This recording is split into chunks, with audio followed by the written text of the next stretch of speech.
Hello students, I welcome you all in my YouTube channel. In this video, we will discuss about fetal circulation. तो fetus में जो mainly blood circulation वो कहाँ से maintain होता है? Placenta से. Placenta is having two arteries and two veins. The arteries are known as umbilical arteries which carry deoxygenated blood, and vein these are known as umbilical vein which carry oxygenated blood. तो umbilical vein क्या करेगी? Oxygenated blood को carry करेगी liver के पास. तो liver के पास जो blood आ रहा है वो हिपैटिक पोर्टल वेन से भी आ रहा है, तो कुछ deoxygenated blood and oxygenated blood mix हो जाता है, तो अराउंड 70% ऑक्सीजनेटेड ब्लड होता है लीवर के पास into the foetus. And liver से ब्लड कहाँ जाएगा? इन्फीरियर वेना केवा में with the help of ductus venosus. So ductus venosus क्या है? ये शंट का काम करता है between inferior vena cava and the liver. तो इन्फीरियर वेना केवा से ब्लड कहाँ गया? राइट एट्रियम के अंदर. राइट एट्रियम के अंदर जो ब्लड है वो सुपीरियर वेना केवा से भी आ रहा है, तो डीऑक्सीजनेटेड ब्लड क्या हुआ? सुपीरियर वेना केवा से आया and here is into the right atrium the mixing of blood is there. That means the oxygenation power that is it is here into the right atrium is around 20%. तो from right atrium it is going into the right ventricle and from right ventricle it is going into the pulmonary trunk and into the lungs. Lungs के पास क्या है? Pulmonary vein है that is draining into the left atrium. So the connection between right atrium and the left atrium into the fetus with the help of an opening that is known as foramen oval. Foramen oval से क्या हुआ? जो right atrium का blood था वो कहाँ पे? foramen oval के थ्रू लेफ्ट एट्रियम के अंदर गया एंड राइट वेंट्रिकल का जो ब्लड था वो लंग्स के थ्रू कहाँ पे आ गया? लेफ्ट एट्रियम के अंदर. तो लेफ्ट एट्रियम से कहाँ गया? लेफ्ट वेंट्रिकल के अंदर एंड लेफ्ट वेंट्रिकल से ब्लड कहाँ गया? आरोटा के अंदर. पल्मोनरी ट्रंक से आरोटा के बीच में जो कनेक्शन है उसको हम बोलते हैं डक्टस आर्टरियोसस. आरोटा से जो ब्लड गया वो कहाँ पे गया? सिस्टमिक सर्कुलेशन के अंदर and from the umbilical arteries जो डीऑक्सीजनेटेड है ब्लड है वो दोबारा प्लेसेंटा के पास आएगा और फिर से ऑक्सीजनेटेड ब्लड अम्बिलिकल वेन के थ्रू फ्लो होता रहेगा. तो ये था हमारा फीटल सर्कुलेशन. अब हम बात करेंगे जो कनेक्शन है जैसे डक्टस वीनोसस है वो क्या है? It is a shunt that allows oxygenated blood in the umbilical vein to bypass the liver in the foetal circulation. अभी हमने देखा था कि जो डक्टस वीनोसस क्या है? इन्फीरियर वेना केवा और लीवर के बीच में बाईपास का काम करते हैं या फिर अम्बिलिकल वेन के बीच में बाईपास का काम करती है, वो क्या है? Ductus venosus. जो डक्टस वीनोसस है आफ्टर बर्थ क्लोज हो जाती है 2 to 5 डेज के अंदर और क्या बन जाती है? Ligamentum venosum. Second is ductus आर्टरियोसिस.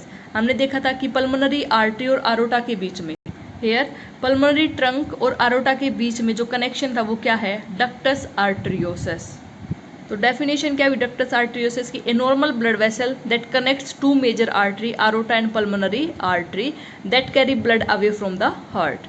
ये क्लोज हो जाता है within 2 to 3 days and if patent it causes patent ductus arteriosus in a children. and जो क्लोज होने के बाद क्या बनाता है? लिगामेंटम आर्टरियोसम. फोरामेन ओवल क्या है? स्मॉल होल है that is located between right atrium and the left atrium. तो फोरामेन ओवल क्लोज हो जाता है 6 months to 1 year में and it forms fossa ovalis. Placenta के पास 2 arteries and 1 vein है. Arteries carry deoxygenated blood from the baby to the placenta and जो umbilical vein है वो कैरी करते हैं oxygenated blood from placenta to the baby. अब हम बात करेंगे क्या क्या सीक्वेंसेस होती हैं when the birth of a baby is taking place.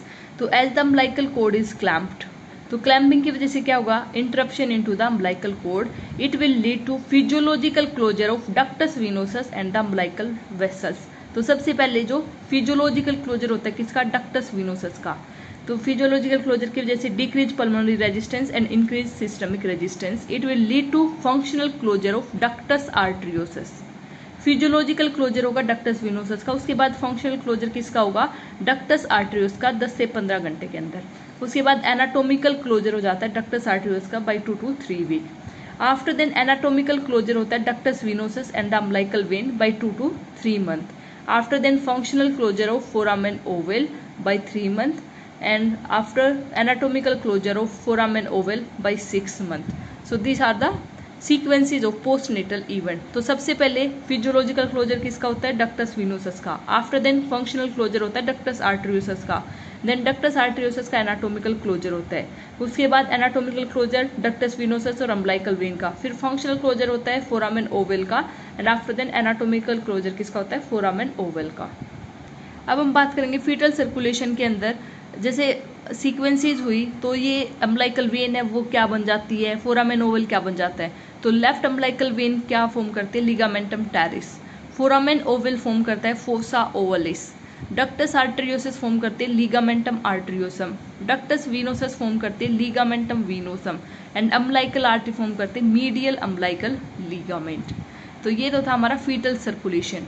अब हम एक बार रिवाइज करेंगे कि बर्थ के बाद जो पोस्टनेटल सर्कुलेशन है नॉर्मल इंडिविजुअल के अंदर क्या होता है।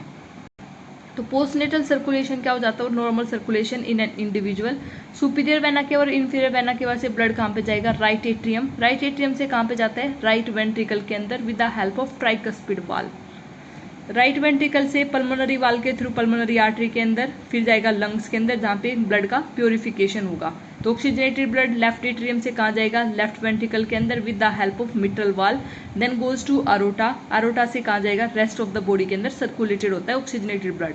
Then superior vena cava inferior vena cava deoxygenated blood को कैरी करेंगी। देन अगेन राइट एट्रियम से फिर जाएगा राइट वेंट्रिकल, पल्मोनरी आर्टरी, फिर लंग्स के अंदर प्योरीफाई होगा। तो ये हमारा सर्कुलेशन चलता रहता है। तो इस वीडियो में हमने देखा what do mean by foetal circulation and what are the sequences that are taking place into the foetal circulation. Next video में we will be discussing about the disease condition that occurring into the children because of congenital heart disease. Thanks for watching. Do like, comment, share and subscribe.